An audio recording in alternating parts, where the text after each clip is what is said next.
ఓం అజ్ఞానతిమిరాంధస్య జ్ఞానాంజనశలాకయా చక్షురున్మిళితం येन తస్మై శ్రీగురవే నమః. శ్రీచైతన్యమనోభీష్టం స్థాపితం येन భూతలే స్వయం రూపः కదా మహ్యం దదాతి స్వపదాంతికం. వైరాగ్యవిద్యా నిజభక్తియోగా శిక్షార్థమేకः పురుషः పురాణः శ్రీకృష్ణచైతన్య శరీరధారీ కృపాంబుధేరస్తం అహం ప్రపద్యే. నమో ఓం విష్ణుపాదాయ గౌరప్రేష్ఠాయ భూతలే శ్రీమతే భక్తిప్రపన్నతీర్థగోస్వామి నామినే. श्रीरूपानुगसारस्वत श्रीधरनगता सन्निहितं त्वां नवद्वीपधाम सेवानिष्टं दिव्यसद्गुणान् भूषितं पतितानां विमोचनाय कृष्णनामामृतप्रदायकं वन्दे तं भक्तिप्रपन्नतीर्थं श्रीगौरकृष्णप्रेमप्रदं. जय श्रीकृष्णचैतन्य प्रभु नित्यानन्द श्री अद्वैत गदाधर श्रीवासादि गौरभक्तवृन्द. हरे कृष्णा कृष्ण कृष्ण हरे हरे, हरे राम राम राम हरे हरे. ఈరోజు మళ్ళీ ఒక ముఖ్యమైనటువంటి విషయాన్ని మనం తెలుసుకుందాం. రాముడికి వానర సైన్యానికి మధ్య నుండేటటువంటి సంబంధం ఎలాంటిది, అలాగే రావణాసురుడికి రాక్షసులకి మధ్య నుండేటటువంటి సంబంధం ఏంటి, రావణాసురుడిది రాక్షసులకి మధ్య నుండేటటువంటి సంస్కృతి ఏంటి, వాడి పారేసే సంస్కృతి. కానీ రాముడికి మరి వానరులకి మధ్య నుండేటటువంటి సంబంధం ప్రేమించి పంచుకునేటటువంటి సంస్కృతి, అంటే కల్చర్ అంటాం కదా. ఇప్పుడు కల్చర్ మీరు తీసుకున్నట్టయితే మీకే తెలుసు, ప్రేమించి పంచుకునే సంస్కృత, వాడి పారేసే సంస్కృతిలో ఉన్నాము. ఈ విషయాన్ని రామాయణం ద్వారా కూడా మనం బాగా క్షుణ్ణంగా అర్థం చేసుకోవచ్చు. అయితే రామాయణ యుద్ధంలోని, అంటే యుద్ధకాండలోని రాముడు వానర సైన్యానికి వ్యతిరేకంగా రావణుని రాక్షస సైన్యం చాలా బలంగా ఉంటుంది. రెండింటినీ కూడా మీరు ఆ బలగాల్ని చూసినట్టయితే నిజానికి రావణాసురుడి దగ్గర ఉండేటటువంటి రాక్షస సైన్యమే చాలా బలం. వానర్లకి అంతగా ఆ సైన్యానికి అంతటి బలం లేదు. ఎందుకంటే వానర్ల దగ్గర సరైన ఆయుధాలు లేవు, రాక్షసులకు గొప్ప ఆయుధాలు ఉన్నాయి, భయంకరమైనటువంటి ఆయుధాలు ఉన్నాయి వాళ్ళ దగ్గర. అంతేకాకుండా ఈ యుద్ధం లంక దగ్గర జరిగింది అంటే వాళ్ళ ప్రదేశం గురించి వాళ్ళకి బాగా తెలుసు. కానీ వానర్లకి చాలా కొత్త ప్రదేశం ఇది.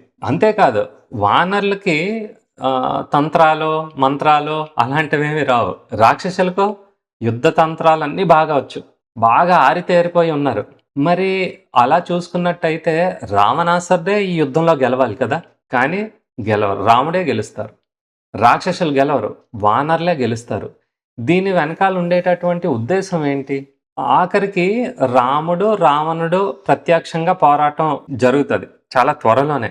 అంటే రావణాసురుడి సేనాపతులు ఇప్పుడు ఒక్కరొక్కరుగా వరుసగా వానర వీరుల చేతిలోని ఓడిపోవడం జరుగుతున్నది యుద్ధంలోని.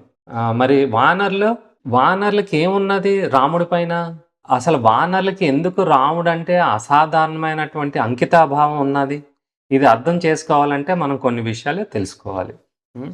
రాక్షసులకి అయితే రావణాసురుడు దశాబ్దాలుగా రాజుగా ఉన్నారు. ఒకడే రాజు, ఎప్పుడూ ఆయనే పరిపాలిస్తూ ఉంటారు. మరి అందరికీ తెలిసిన వాడే.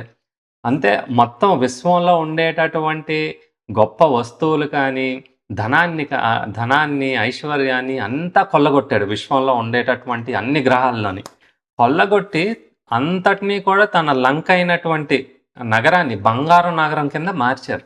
అంటే ప్రతి ఒక్క ప్రజలకి, ఆ లంకలో ఉండేటటువంటి ప్రజలకి అపారమైనటువంటి సంపదని ఇచ్చాడు.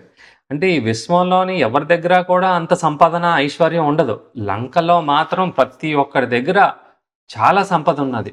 మనం కూడా అప్పుడు సంపద అంటే భౌతిక సంపదన కోసమే మనం కష్టపడుతున్నాం కదా, దాని గురించే ఆలోచిస్తాం, దాని గురించే పడుకుంటాం, లెగుస్తాం, దాని గురించే వివరిస్తూ ఉంటాము, చర్చించుకుంటూ ఉంటాము, చూస్తూ ఉంటాము టీవీల్లోని మన సంపదలను ఇంకా ఎలా పెంచుకోవాలి అని. మరి ఆ సమయంలోని ప్రతి ఒక్కడు కూడా లంకలోని చాలా ఐశ్వర్యవంతుడు. అంతేకాదు రావణాసుడి శక్తిని కూడా రాక్షసులకి బాగా అనుభవించేటట్టుగా అన్నీ కూడా వాళ్ళకి ఇచ్చారు. మరి రాముడు విషయానికి వస్తే, వానర సైన్యానికి ఇవ్వడానికి రాముడి దగ్గర ఏమీ లేదు. ఎందుకంటే రాజ్యం నుండి బహిష్కరించబడినటువంటి వారు రాముడు. మరి ఆయన దగ్గర సంపాదన ఎక్కడుంటుంది? ఏ సంపాదన లేదు. అంతేకాకుండా రాముడు ఎప్పటి నుంచో తెలిసిన వాడు కాదు. రావణాసురుడు అంటే ఇందాక చెప్పాను కదా, దశాబ్దాల నుంచి వాళ్ళకి తెలుసు. మరి రాముడు మాత్రం రాముడేం చాలా కొద్ది సమయం మాత్రమే వీళ్ళకి తెలుసు. అంతేకాకుండా మరి సుగ్రీవుడి గురించి ఆలోచించామంటే, సుగ్రీవుడు కూడా రాజు కింద కొత్తగా ఇప్పుడిప్పుడే మొదలుపెట్టారు. అయినా కూడా రాముడి కోసం వాళ్ళు ప్రాణాలు అర్పించడానికి కూడా సిద్ధమయ్యారు. ఎందుకు ఎక్కడి నుంచి వస్తుంది ఈ అంకిత భావం అని మనం ఆలోచించాలి. అంటే నాయకుడి పట్ల విధేయత ఒక కారణం కావచ్చు. లేదా వానరులో ఉండేటటువంటి ప్రముఖులు కొంతమంది అంటే జాంబవంతుడున్నారు. ముఖ్యంగా మన హనుమంతుడున్నారు. హనుమంతుడు ఎప్పుడు భక్తిభావంతో ఉంటారు కాబట్టి ఆయన్ని చూసి వీళ్ళందరూ కూడా ఉత్సాహపడొచ్చు, ఇన్‌ఫ్లూయెన్స్ అవ్వచ్చు. ఎందుకంటే ఆయన రామ భక్తుడు కాబట్టి మేము కూడా భక్తులవ్వాలనేటువంటి కోరిక వాళ్ళలో కూడా పుట్టొచ్చు. అంటే ప్రేరేపించడం హనుమంతుడి ద్వారా. కానీ వీటిలన్నిటికంటే ప్రధాన కారణం ఏంటంటే రాముడికి ఉండేటటువంటి గొప్ప వ్యక్తిత్వం. అంటే ఆయన పర్సనాలిటీ, ఆయన క్యారెక్టర్ చూసి నా ప్రాణాలు కూడా రాముడి కోసం నేను అంకితం చేయగలను అని వాళ్ళందరికీ అనిపిస్తుందనమాట. మనం కూడా ఎప్పుడు క్యారెక్టర్‌ని పెంచుకోవాలి. అంటే వ్యక్తిత్వాన్ని సరి చేసుకుంటూ ఉండాలి ఎప్పటికప్పుడు మనం. రావణాసురుడు తర్వాత రాముడికి మధ్యన వ్యత్యాసం ఏంటంటే ఇది మొత్తం రామాయణం చాలా అద్భుతంగా చెప్తది ఈ విషయాలన్నీ కూడాను. ఒక్క ఉదాహరణ చెప్తాను మీకు. ఎందుకు రాముడంటే వానరులకి అంత భక్తి? ప్రతిరోజు యుద్ధం అయిపోద్ది కదా! రెండు వైపులా కూడా యుద్ధం చేసుకుంటారు. ఇటుపక్క కొంతమంది సైన్యం చనిపోతారు. అటుపక్క కొంత సైన్యం చనిపోతారు. రావణాసురుడు ఏమని చెప్పేవాడంటే మిగతా సైనికులతో, ఇదిగో చనిపోయిన రాక్షస సైనికుల శవాలన్నీ కూడా సముద్రంలోని పడేయండి. ఆ శవాలన్నీ కూడా చాలా లోతుగా పడేయాలి. అవి మళ్ళీ ఒడ్డుకి కొట్టుకొని రాకూడదు. ఎందుకంటే ఈ శవాల్ని మరుసటి రోజు వానరులు వచ్చినప్పుడు శవాలు కనిపిస్తే ఇంతమందిని చంపామని వాళ్ళకి ఉత్సాహం ఉంటది. అసలు ఒక్క శవం కూడా కనిపించకుండా ఉంచామంటే ఓహో! రాక్షసుల వైపు ఎవరు చనిపోలేదని అనిపించాలని. అప్పుడు వాళ్ళకేమనిపిస్తది? అయ్యో! రాక్షసుల్ని పెద్దగా మనం చంపలేకపోయామని వాళ్ళు నిరాశ చెందుతారు. అంటే రావణుడికి చనిపోయిన వీరులు అంటే వీరమరణమే వాళ్ళందరిది కూడాను. రాక్షసులైతే ఏంటి, వానరులైతే ఏంటి, యుద్ధంలోని మరణించిన వారిది వీరమరణం అంటాం. ఆ వీర మరణానికి ఎటువంటి గౌరవం లేదు రావణాసురుడికి. అంటే కేవలం వాడి అవసరానికి వాడుకొని వదిలేసే వస్తువుల కింద చూస్తున్నాడు రాక్షసులందరినీ కూడాను. యుద్ధం చేయగలిగినంత సేపు వాడుకుంటున్నాడు. చనిపోయిన తర్వాత ఏం చెప్పాడు? ఆ శవాలన్నీ కూడా సముద్రంలో పారేయండి అన్నాడు. పారేయండి అన్నాడు. అంటే ఎంత దారుణం కదా! మరి రాముడి విషయానికొస్తే ఆయనకి నిస్వార్థమైనటువంటి ప్రేమ ఆ వానరుల మీద. రాముడు ప్రతిరోజు యుద్ధం ముగిసిన తర్వాత రాత్రి పొద్దయ్యే వరకు అంటే రాత్రంతా కూడా ఒకరా ఇద్దరా ఆయనే పర్సనల్‌గా మేలుకొని ఉండి రాత్రంతా కూడా వీరమరణం పొందినటువంటి సైనికులు అందరికీ కూడా ఆయనే అంతిమ సంస్కారాలు చేశారు. చూడండి, రాముడు స్వయంగా అంతిమ సంస్కారాలు చేశారు వాళ్ళందరికీ కూడా. రావణాసురుడు మాత్రం యుద్ధం సమయం అయిపోయిన తర్వాత, సాయంత్రం అయిన తర్వాత చాలా వైభవంగా రథంలోనెళ్ళి రాజభవనంలోని బాగా విలాసంగా విశ్రాంతి తీసుకుంటున్నారు. రాముడు మాత్రం ఎప్పుడు తన సైన్యంతోనే ఉంటున్నారు. విలాసాలు లేదు, రథం లేదు, భవనంలోని విశ్రాంతి తీసుకోవడం లేదు, ఏమీ లేదు. అక్కడ ఉండేటటువంటి వానరులతోనే తింటున్నారు రోజును, వారితోనే పడుకుంటున్నారు, వారితోనే యుద్ధం చేస్తున్నారు. అంతేకాకుండా చనిపోయినటువంటి ఆ ఆత్మీయుల మరణానికి వాళ్ళతో పాటు సమానంగా బాధపడుతున్నారు రాముడు. అంతేకాకుండా ప్రతి ఒక్క సైనికుడికి, వానర సైనికుడు కూడా ప్రార్థిస్తున్నారు ఆయన. అంటే ప్రతి ఒక్క వానరుడి పైన ఆయనకి అంత ప్రేమ ఉన్నది. ఆ సైనికుల్లోని ఎంతమంది ఉన్నారో అందరూ కూడా రాముడికి ప్రత్యేకంగా పర్సనల్గా తెలుసు. అంటే భగవంతుడు కాబట్టి అందరి మనసులోని పరమాత్ముడి కింద ఉంటారు కాబట్టి అందరి గురించి పూర్తిగా వాళ్ళొచ్చి వివరించవలసిన అవసరం లేదు రాముడికి. అలాగే రాముడు ప్రత్యేకంగా ప్రతి ఒక్కరిని కలవాల్సిన అవసరం లేదు. ఎవరికి ఉంటుంది అంత శక్తి? శ్రీరామచంద్రుడికి కాకపోతే. యుద్ధం జరుగుతున్నప్పుడు కూడా అందరూ చూశారు రాముడు ఎంత గొప్ప వీరుడో. ఇటుపక్క రాక్షస సైన్యంతోని ఎలా యుద్ధం చేస్తున్నారో రోజు అది చూస్తున్నారు.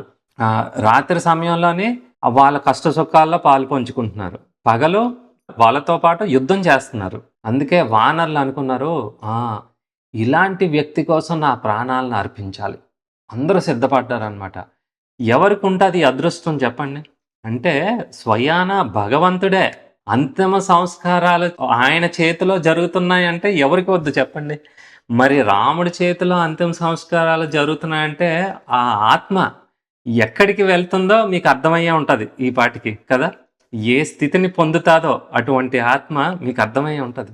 సహాయం చేసిన వారికి అండగా నిలబడాలి. ఇప్పుడు రోజుల్లోని ఎవరైనా సాయం చేస్తే వాళ్ళని వాడుకోవడమే కానీ, వాళ్ళకి ఆ అవసరం వచ్చేటప్పుడు అండగా ఎవరు నిల్చోట్లేదు. చాలా తగ్గిపోయింది.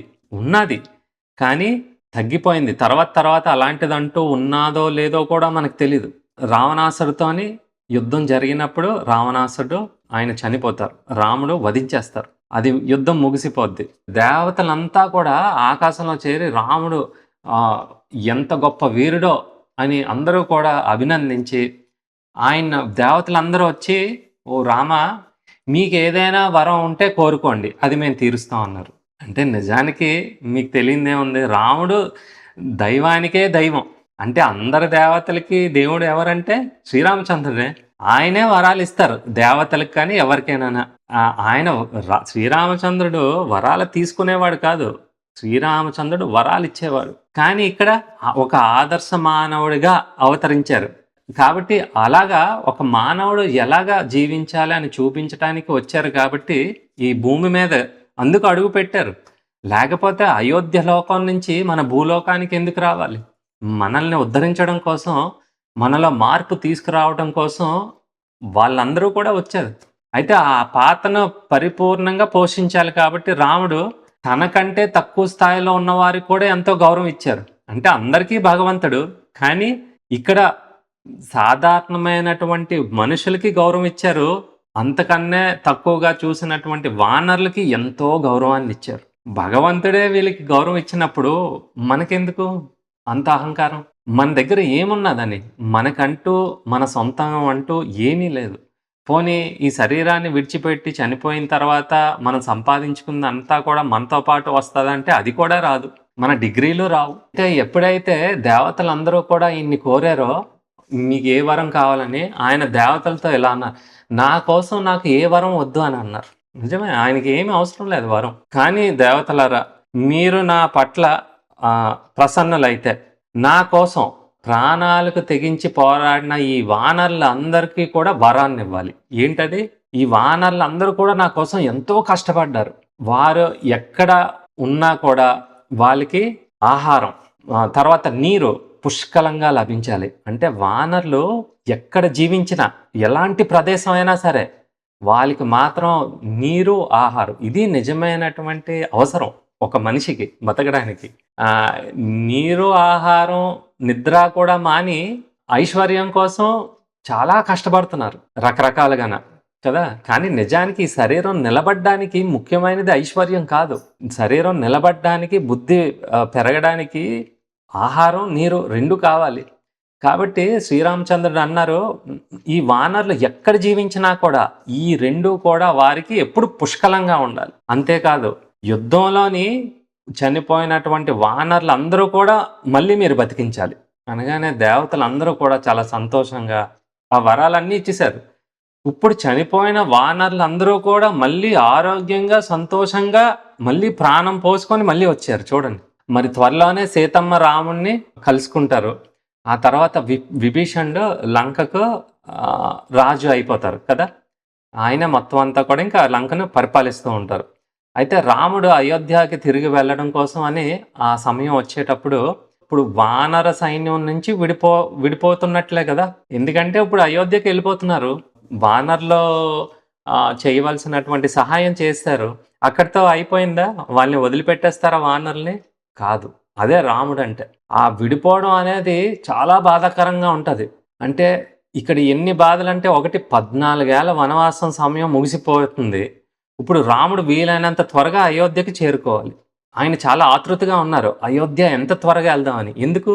రాజ్యాన్ని చేజిక్కించుకోవడానికి కాదు. మీకు గుర్తుండే ఉంటుంది, 14 ఏళ్ళు దాటిన తర్వాత ఒక్క క్షణం కూడా ప్రాణాలతో ఉండనని భరతుడు శపథం చేశారు. కదా. ఒక్క క్షణం, ఒక్క రోజు కాదు, ఒక్క గంట కాదు, ఒక్క నిమిషం కాదు, ఒక్క క్షణం కూడా ప్రాణాలతో ఉండడానికి శపథం చేశారు. కాబట్టి ఇప్పుడు రాముడు ఖచ్చితంగా ఒక్క క్షణం కూడా ఆలస్యం అవ్వకుండా అయోధ్యకి చేరుకోవాల్సినటువంటి అవసరం ఇప్పుడు ఉన్నది. మరి అయోధ్యకి చేరుకోవాలంటే అంత త్వరగా వెంటనే అందరూ కూడా కలిసి అప్పుడు విభీషణ్ అంటారు, ఓ రామ, పుష్పక విమానం ఉన్నది, దాని మీదే మీరు వెళ్ళాలని నిర్ణయిస్తారు. అప్పుడు రాముడు విమానాన్ని ఎక్కి బయలుదేరుతూ ఉంటారు. బయలుదేరుతుంటే వానర్ల ముఖాలంతా కూడా విచారం, అంటే ఏడుస్తున్నారు వాళ్ళు. వాళ్ళ మనసు మరి పరమాత్ముడు కదా, శ్రీరామచంద్రుడు అందరిలోనే ఉంటారు, వాళ్ళ మనసును అర్థం చేసుకోగలిగారు. అలాగని చెప్పి వానర్లు మీతో వచ్చేస్తాము, మీరు ఇప్పుడు వెళ్ళిపోతే ఎలాగా, మాతో పాటు ఉండిపోండి ఏమనలేదు, వాళ్ళందరికీ అర్థం చేసుకున్నారు. అయితే రాముడు అంటారు, నాతో పాటు విమానంలో మీరు అందరూ కూడా ప్రయాణించాలి అని అందరినీ కూడా ఆహ్వానిస్తున్నారు మొత్తం. కానీ పుష్పక విమానం ఎలాంటిది, చాలా అద్భుతమైనటువంటి శక్తి ఉంటుంది ఆ పుష్పక విమానం. ఇప్పుడులా మనం ఎక్కే ఫ్లైట్లా కాదు, ఎంతమంది ఎక్కుతున్నా అంత విస్తీర్ణ అది పెరిగిపోతూనే ఉంటుంది, అంత గొప్ప విమానం అది. అలాగా వానర్లందరూ కూడా విమానాన్ని ఎక్కి అందరూ చాలా సంతోషంగా అయోధ్యకు విహారిస్తున్నారు అనమాట. ఆ దారిలోనే రాముడు విమానాన్ని కిష్కింద మీదుగా వెళ్తున్నప్పుడు రాముడు దాని కిందకి దింపమని చెప్తారు. సరే అని చెప్పి కిష్కింద దగ్గర ఒకసారి విమానాన్ని దింపిన తర్వాత అప్పుడు ఈ వానర్లు ఎంతమంది అయితే వస్తున్నారో వాళ్ళందరి భార్యల్ని పిల్లల్ని కూడా అయోధ్యకి రమ్మని ఆహ్వానిస్తారు. ఎవరు ఆహ్వానిస్తారు ఇలా చెప్పండి? రాముడు కాబట్టి అలా ఆహ్వానించారు. మళ్ళీ వాళ్ళ భార్యలు పిల్లలు మొత్తం అందరూ కూడా విమానం ఎక్కేశారు. అలాగే వాళ్ళందరూ కూడా అయోధ్యకి చేరుకొని, అంటే అయోధ్య వాసులతో పాటు కిష్కింద వాసులు అందరూ కూడా ఈ రాముని పట్టాభిషేకం ఆ వేడుకలన్నీ అంత వైభవంగా జరిపించారు. అవన్నీ కూడా చూసుకొని చాలా ఆనందించారు. అంటే రాముడు ఇది తన భక్తుల పట్ల చూపించినటువంటి కృతజ్ఞత. చూడండి, ప్రాణాలు పోయిన వారు ప్రాణాలు పోసుకొని వచ్చేటట్టుగా ఆయన కృతజ్ఞతని అలా తెలిపారు. వాళ్ళకి ఎప్పటికీ కూడా వాళ్ళ జీవితంలోని నీరు ఆహారానికి ఎటువంటి సమస్య కలగకూడదు, పుష్కలంగా ఉండాలని చెప్పి వరాన్ని తీసుకున్నారు. మన కోసం పని చేసే వారి పట్ల ఎంత శ్రద్ధగా ఉండాలో అని రాముడు ఉదాహరణ మనకి నేర్పిస్తున్నారు. అంటే శ్రీరామచంద్రుడే యజమాని అందరికీ కూడా కదా. ఆ యజమాని దగ్గర సేవకుడు కోసం యజమాని ఎంత ఆలోచిస్తున్నారు, ఎంత ప్రేమిస్తున్నారు కదా. మరి ఈరోజు సంస్కృతిలో మన అందరం కూడా చాలా యాంత్రికంగా మారిపోయాం. అందరూ కూడా ఉద్యోగాలకు వెళ్తున్నాం కదా, అంటే కార్పొరేట్ కల్చర్ అంటారు. అంటే వాడు 10 సంవత్సరాలు 15 సంవత్సరాలు 20 సంవత్సరాలు ఆ యజమాని దగ్గర కష్టపడి పనిచేస్తాడు రాత్రం పగళ్ళను. కానీ ఇప్పుడు రోజులు ఎలాగున్నాయి, ఒక్కసారిగా పింక్ స్లిప్ ఇస్తారు, ఎప్పుడు ఉద్యోగాన్ని తీసేస్తారో తెలియదు.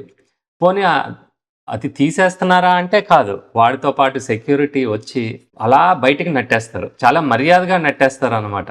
ఆ కంపెనీకి బాగా ధనం కల్పించేటట్టుగా పనిచేశారు, ధనం వచ్చింది బాగానా, ఇప్పుడు అవసరం లేదు, వాడిని దేనికి తీసేస్తున్నారు, ఏమీ ఉండదు, అంతే వాడిని అలాగ పంపించేస్తున్నారు. ఇప్పుడు ఉండేటటువంటి ఈ యజమానికి సేవకుడికి ఉండేటటువంటి సంబంధం చాలా దారుణంగా ఉన్నది, చాలా తాత్కాలికంగా ఉన్నాయి. అంటే ఇది ఒక ఉదాహరణ చెప్తున్నాను, కానీ అన్ని విషయాల్లో కూడా ఇలాగే ఉన్నది. రామాయణంలోని ఒక యజమానికి సేవకులు ఉండేటటువంటి సంబంధం గొప్ప ఆదర్శంగా నిలుస్తుంది కదా.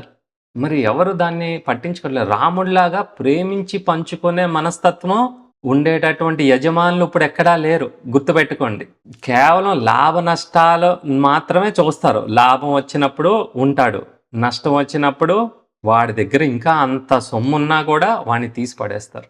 రాముడు ప్రతి ఒక్కరి క్షేమాన్ని సంక్షేమాన్ని కోరుతున్నారు.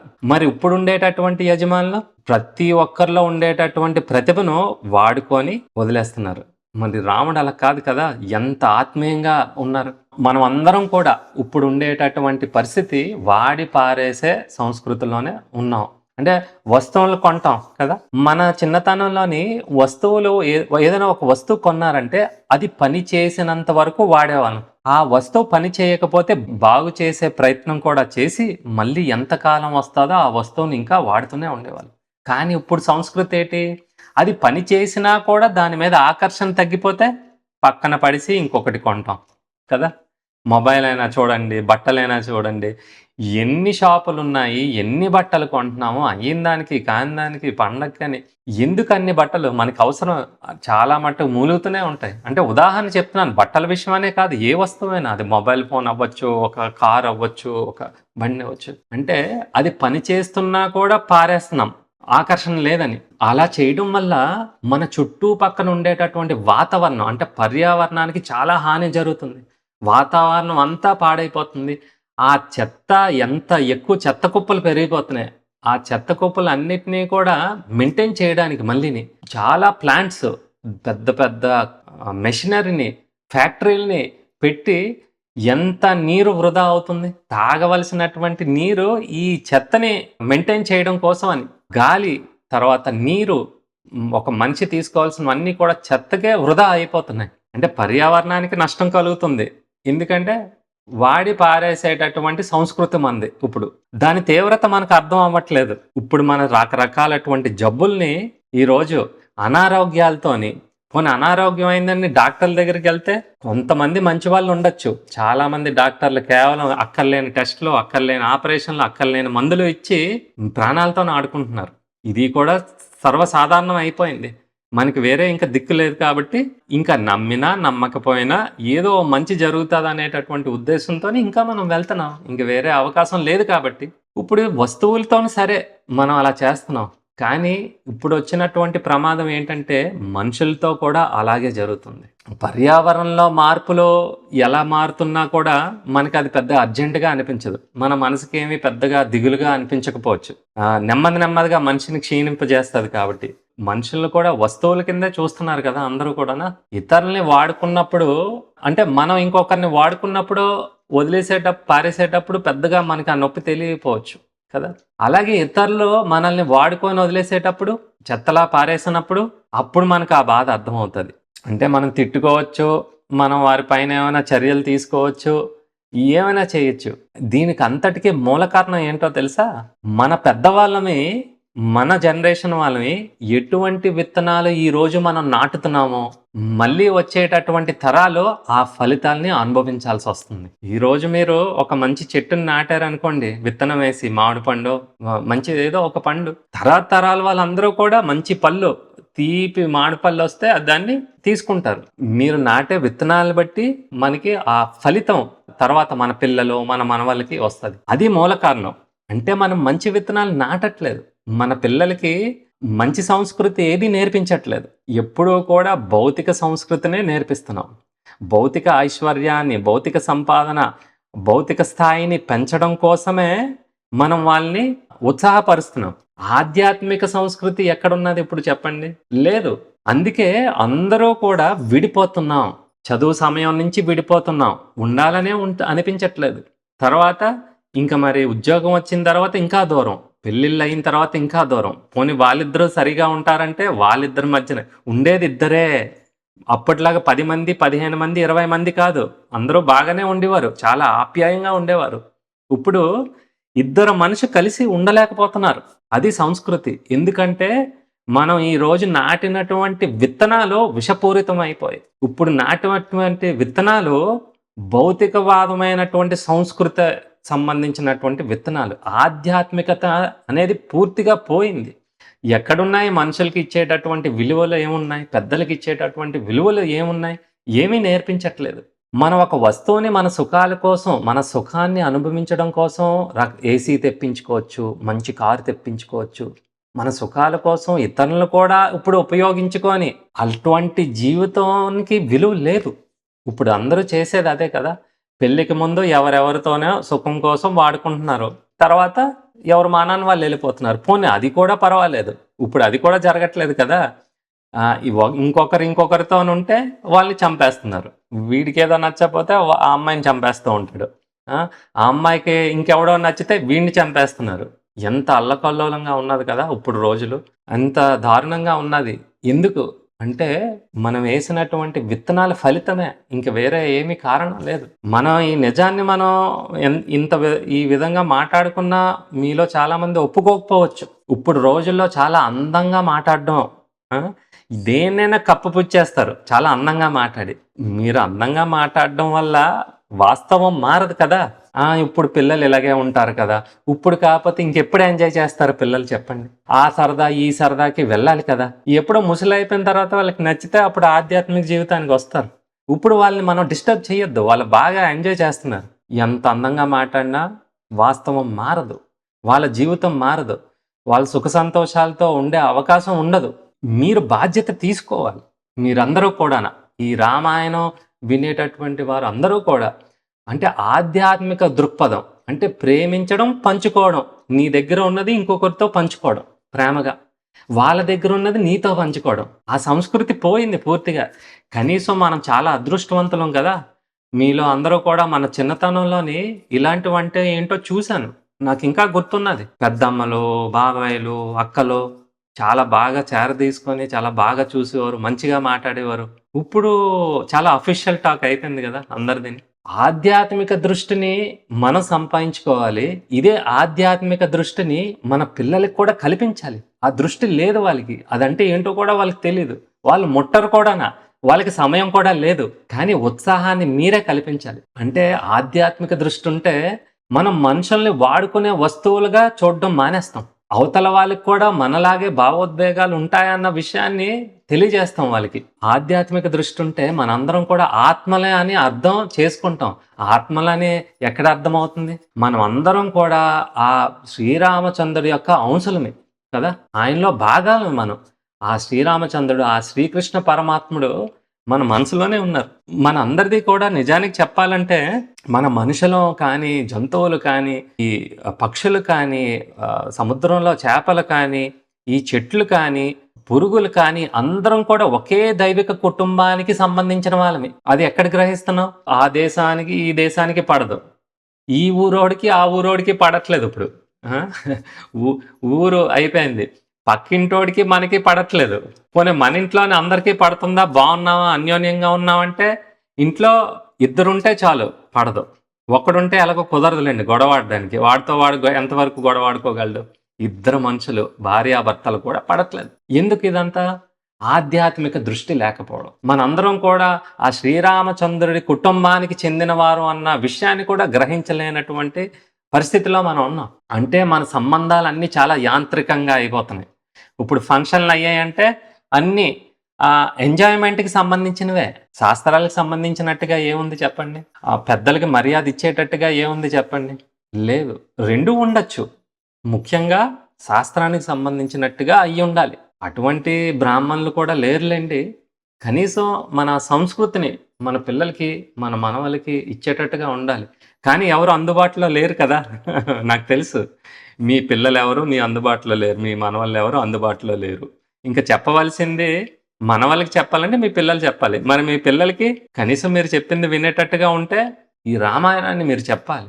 రామాయణంలో ఉండేటువంటి విషయాలు కొన్నిటిని మీకు అర్థమైంది మాత్రం చెప్పాలి. అంటే ఆధ్యాత్మిక దృష్టి, ఆధ్యాత్మిక భక్తి ఈ 2 ఉంటే మన సంబంధాలన్నీ కూడా చాలా బలంగా ఉంటాయి. మనందరి మధ్యన అంటే మనందరం ఒక కుటుంబం లాగానే ఉంటాం. పక్కింటోడని ఉండదు, చుట్టాలనే ఉండదు.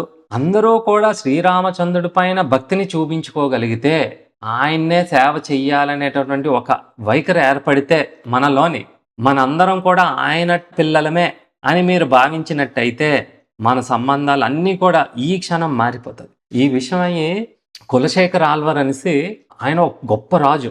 ఆ తర్వాత భక్తుడైపోతారు. ఆయన ఒక గొప్ప గ్రంథాన్ని రాశారు. ముకుందమాల స్తోత్రం మీలో చాలా మంది వినే ఉంటారు. ఆ ముకుందమాల స్తోత్రంలో కూడా లౌకిక యజమానులు, దైవిక యజమాని మధ్యన తేడా ఏంటా అని చాలా స్పష్టంగా చెప్తారు. ఆయన అంటున్నారు, ముల్లోకాల్లోని అంటే మన భూలోకమా, స్వర్గలోకమా, నరకలోకమా, తర్వాత దైవలోకమా, ఏ లోకమైనా తీసుకోండి. నారాయణుడు మన కళ్ళ ముందే ఉన్నారు అని చెప్తున్నారు ఆయన. అంటే మన కళ్ళకి కనిపించకపోవచ్చు, కానీ మన ముందేంటి మన మనసులో లేరా నారాయణుడు? పరమాత్ముడి కింద ఉన్నారు. ఈ విషయం చెప్తున్నారు ఆయన. అంతేకాకుండా ఆ భగవంతుడు మనల్ని అందరినీ కూడా దివ్యధామాల్లోకి ఆహ్వానిస్తున్నారు. మరి శ్రీరామచంద్రుడు అయోధ్యకి అందరినీ ఆహ్వానించలేదా? ఆ సేవకులందరినీ ఏం మనల్ని ఆహ్వానించరా ఆయన అయోధ్య లోకానికి? శ్రీకృష్ణ పరమాత్ముడు ఆ గోలోక బృందావనానికి మనల్ని ఆహ్వానించరా? ఖచ్చితంగా ఆహ్వానిస్తున్నారు ఇప్పటికీ కూడా. కానీ మనం మాత్రం కొద్దిపాటి జీతం ఇచ్చే సామాన్య వ్యక్తుల దగ్గర కుక్క కంటే దారుణంగా పనిచేస్తున్నాం. పొద్దున్నని లేదు, రాత్రి అని లేదు, 24 గంటలు శ్రమ శ్రమ శ్రమ శ్రమ. అలాంటి వాడి దగ్గరే మనం పనిచేసి 4 డబ్బులు సంపాదించుకుందాం అనుకుంటున్నాం. కానీ వీటిలన్నిటి నుంచి మనకి మోక్షం కలిగినటువంటి ఆ నారాయణ దగ్గరికి చేరుకోవాలనేటటువంటి ఉద్దేశం ఎందుకు కలగట్లేదు? అంటే ఎంత అమాయకులమా మనం? అమాయకులమా, మూర్ఖులమా? ఒక్కసారి ఆలోచించండి. మనము, మన పిల్లలు, అందరూ కూడా 4 విషయాలు మీకు చెప్పి ఆపేస్తాను. ఏంటి తేడా? భగవంతుడే అందరికీ యజమాని, శ్రీరామచంద్రుడే అందరికీ యజమాని. అసలు యజమాని హోదా ఎలాగుంటుంది? ఈ లౌకిక యజమానులు కేవలం కొద్దిపాటి భూమి సంపాదించుకుంటారు, ఏదో లాక్కొనో ఏదో చేసుకొని, లేదా ఆఫీసులో కొంత స్థలం వాళ్ళకి ఉంటుంది, కొంత శక్తి ఉంటుంది. భగవంతుడు మొత్తం సమస్త సృష్టికి యజమాని, అన్ని గ్రహాలకి యజమాని, అన్ని విశ్వాలకి యజమాని ఆయనే. నిజానికి ఆయన సంపాదన లక్ష్మీదేవి నుంచి కదా సంపాదన అనేది వస్తుంది. ఆ లక్ష్మీదేవులు కొన్ని కోట్లాది మంది ఉన్నారు, వాళ్ళందరికీ యజమాని నారాయణుడే. నారాయణుడికి సేవకుడి కింద అవ్వాలి మనం. ఈ లౌకిక యజమానుల దగ్గర మనం సేవకుడి కింద ఉండకూడదు కదా. ఇంకొక విషయం, రెండవ విషయం, యజమాని వ్యక్తిత్వం ఎలాగుంటుంది? రాముడి వ్యక్తిత్వం ఎలాగున్నది? రావణాసుడి వ్యక్తిత్వం ఎలాగున్నది? లోకంలో ఉండే యజమానులు తరచుగా స్వార్థంతోనే ఉంటారు. అది వాడి కంపెనీ హెడ్ అవనివ్వండి, వాడు బాగా చదువుకున్నాడు అవనివ్వండి, ఎలాంటి వాడైనా సరే, వారు మాత్రం మనల్ని కేవలం వాడు సంపాదన పెంచుకునే యంత్రంలాగా ఉపయోగించుకుంటున్నారు. అనుకోకుండా మన పిల్లలు అందరూ కూడా దాంట్లోనే మునిగిపోయారు. అదే జీవితం అనుకుంటున్నారు, అందులోనే సంతోషం ఉంటుందని అనుకుంటున్నారు. కానీ ఎక్కడున్నది? లేదు అందులోని. భగవంతుడు నిస్వార్థపరుడు. భగవంతుడికి ఏం అక్కర్లేదు. మీరు ఇచ్చినటువంటి ఆయన సంపాదన ఏం పెంచుకోవాల్సినటువంటి ఉద్దేశం భగవంతుడికి ఎందుకు ఉంటుంది? ఆయన ఎప్పుడూ శ్రద్ధ ఆస్తి మీద, ఐశ్వర్యం మీద, శక్తుల మీద కాదు, మన పైన ఆయనకు శ్రద్ధ ఉన్నది. మనం బాగుండాలి అని ఎవరైనా గట్టిగా కోరుకున్నారంటే అది కేవలం భగవంతుడే. ప్రతి జన్మలో కూడా మన హృదయంలోనే ఉంటున్నారు ఆయన, పరమాత్ముడి కింద కదా. ఇప్పుడు మీరు చనిపోతారు, మళ్ళీ పుడతారు, మన హృదయంలో పరమాత్ముడి కింద ఆ శ్రీరామచంద్రుడు ఉంటున్నారు కదా. మరి మనల్ని ఎప్పుడు కూడా సరైన మార్గంలో నడిపించాలని ఆయన ఒక మిత్రుడి కింద, అంటే ఆప్తమిత్రుడు, ఇంతకన్నా గొప్ప మిత్రుడు ఇంకెవరు మీకు దొరకరు. ఇప్పుడు ఈ జన్మలోనే నా ప్రాణ స్నేహితుడు అంటాడు. ప్రాణం పోయిన తర్వాత నువ్వెక్కడ ఉంటావు, నీ స్నేహితుడు ఎక్కడ ఉంటారో, మీ ఇద్దరి మధ్యన బంధం చావుతో మూసిపోయింది. నీకు భగవంతుడికి మధ్యన ఉండేటటువంటి బంధం జన్మ జన్మల బంధం. అలాంటి వ్యక్తికి మనం సేవ చెయ్యకపోవడమా? అలాంటి ఆప్తమిత్రుడికి మనం నిర్లక్ష్యం చేయడమా? అసలే ఏమైనా బాగుందా? మన పరిస్థితి బాగలేదు కదా. మూడో విషయం, అంటే సేవ చేసే విధానం. లౌకిక యజమానికి మనం అలసిపోయి శ్రమ చేసినా, మనకి ఒంట్లో బాగాలేకపోయినా ఏమీ అక్కర్లేదు వాళ్ళకి. ఒక రకంగా చెప్పాలంటే మనకు ఉండేటటువంటి జీవితాన్ని, మనలో ఉండేటటువంటి శక్తిని దోపిడీ చేస్తున్నారు, నిలువు దోపిడీ చేస్తున్నారు. మనం మూర్ఖుల్లా ఉండకూడదు, అమాయకంగా ఉండకూడదు. ఈ శరీరాన్ని నిలబడి పెట్టుకోవడం కోసం, ఈ కుటుంబాన్ని పోషించుకోవడం కోసం మాత్రం తప్పకుండా కష్టపడాలి. ఏ పని చేయకుండా అయితే కుదరదు, కష్టపడాలి. మిగతా సమయం అంతా కూడా భగవంతుడి సేవలో నిమగ్నం అవ్వాలి. అప్పుడు వీటిలన్నిటినీ నుంచి కూడా మనకి విముక్తి కలుగుతుంది. మళ్ళీ మనం ఇక్కడ పుట్టవలసిన అవసరం ఉండదు. మనం మళ్ళీ ఆ శ్రీరామచంద్రుడి దగ్గరికి వెళ్ళిపోయి ముఖాముఖి ఆయన సేవ చేసుకుంటూ అయోధ్య లోకంలో అందరు ప్రజలు ఎంత హాయిగా ఉంటారో అంత హాయిగా ఉండొచ్చు. ఇది లాంగ్ టర్మ్ ప్లాన్ ఉండాలి మన పిల్లలకి. అంటే భక్తితో కూడినటువంటి స్మరణ. ఒకవేళ మనం అనారోగ్యంతో ఉన్నామనుకోండి, మళ్ళీ మనం శారీరకంగా మనం సేవ చేయలేకపోతాం. భగవంతుడు దానికోసం ఏమి బాధపడరు. కేవలం ఆయన నామాన్ని జపించారనుకోండి, శరీరం కదలట్లేదు, నోరు కొద్దిగా మెదపగలుగుతున్నారు, నోరు కూడా మెదపలేనటువంటి పరిస్థితి. మనసులో స్మరించుకుంటున్నారు, హరే కృష్ణ హరే కృష్ణ కృష్ణ కృష్ణ హరే హరే, హరే రామ రామ రామ హరే హరే అని చాలు. భగవంతుడు మొత్తం ఫలితాన్ని అంతా ఇచ్చేస్తారు. మీరు శరీరాన్ని వాడలేకపోతున్నారా, మీ నాలికని వాడలేకపోతున్నారా, అక్కర్లేదు ఆయనకి. మీరుండేటటువంటి పరిస్థితిలోని మీకు అవకాశం కుదిరేటట్టుగా భగవంతుడిని సేవిస్తే చాలు. ఈ పురోగతి చెందుతారు ఈ భక్తి మార్గంలోని. సేవ చేయడం వల్ల ఫలితం. నాలుగో విషయం, లౌకిక యజమానులు మన అవసరాలు తీర్చుకొని కొద్దిపాటు డబ్బుని కొంచెం డబ్బునిస్తారు ఫలితంగాన. కానీ భగవంతుడు మనకి మోక్షాన్నే ప్రసాదిస్తున్నారు. ఈ ఇబ్బందుల నుంచి, ఈ అనారోగ్యాల నుంచి, బంధాల నుంచి, వీటిలన్నిటి నుంచి విముక్తిస్తున్నారు. అంతే కాకుండా శాశ్వతంగా మన దివ్యలోకంలోని ఆయనతో పాటు ఉండే అదృష్టం కూడా కల్పిస్తున్నారు, ఆహ్వానిస్తున్నారు ఆయన. ఆ ధామానికి ఒక్కసారి చేరుకున్నామనుకోండి, ఆ కృష్ణలోకానికి, రామలోకానికో, నారాయణుడు ఉండే లోకానికో, విష్ణు లోకానికో మనం చేరుకుంటే ఈ భౌతిక శరీరం ఎక్కడుంటది? ఉండదు. ఎప్పుడైతే మీకు ఈ భౌతిక శరీరం ఉండదో, భౌతిక శరీరానికి సంబంధించిన కోరికలే ఉండవు కదా! కానీ మనకిప్పుడు కోరికలు ఎన్నున్నాయి? శరీరం చూస్తే ఇంత, మన కోరికలు చూస్తే విశ్వం అంతా.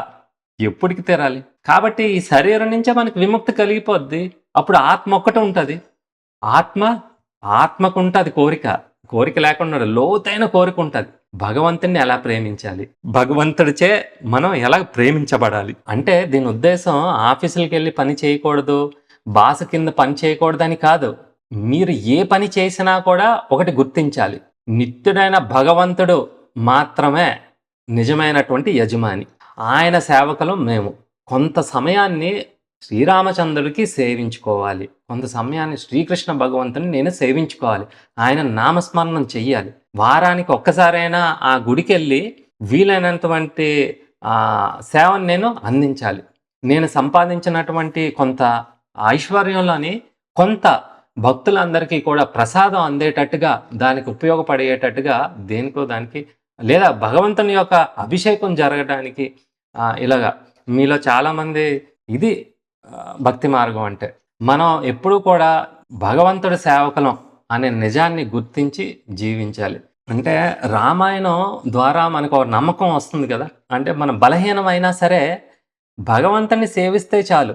ఎప్పుడు ఎంత అవకాశం ఉంటే మన పరిస్థితిని బట్టి చేస్తే ఆయన తృప్తి పొందితే చాలు. మనకి ఎంత బలహీనత ఉందో, ఎంత శక్తి కావాలో ఆయనే మనకి అందిస్తారు. మీకు చెప్పాను కదా, ఎవడో యజమాని దగ్గర అలా పనిచేసే బదులు రాముడి కొద్ది సేవ చేసుకుంటే తిండికి, నీరుకి ఎప్పుడు కూడా ఇబ్బంది కలగదు.